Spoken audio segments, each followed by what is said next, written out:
Is the oldest tree in this forest, the sacred forest, which is more than 600 years old.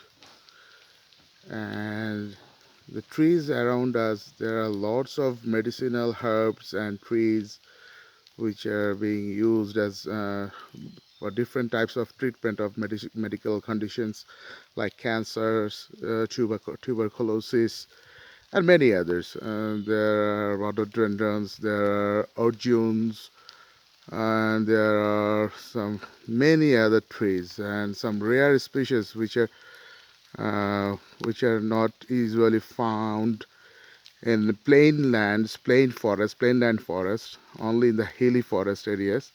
And also, these plants are very rare. Also, in the hilly area, there is a plant which is only there are only 200 pieces in this forest, sacred forest. And because it's called the sacred forest, that's why you can take any leaves from here or anything from here, not a flower, not anything. You can just touch them, you can feel them, and then you have to go back with the blessing of this forest deity, for not taking anything, for not angering him or her, angering her, make her angry. Without making her angry, you just have to take her blessings and feel the beauty and the blessings of this forest, sacred forest. And this is our guide. Well, this is the center point of this sacred forest, and we have done the halfway trekking because we have time constraints. That's why we have to go back from here. We can't do the full trekking, which takes almost 1.5 hours in this rainy situation. You can see the rain falling down. Well, I think the camera is not doing a justice for this scenario, which only human eye can feel and enjoy the real beauty of rain in a forest. And now, last of all, Afsana, how did you feel? What's your feeling?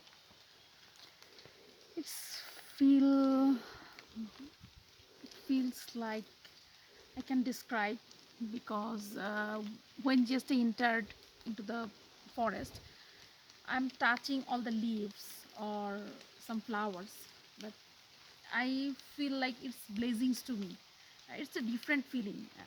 I can describe, and whatever I telling to everybody, nobody also can feel the real feelings. Actually, they have to come and feel the feelings, and also have to go through the experience. I think it's totally different.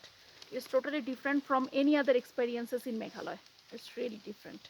You will be in new journey, and I am feeling like I'm in another world.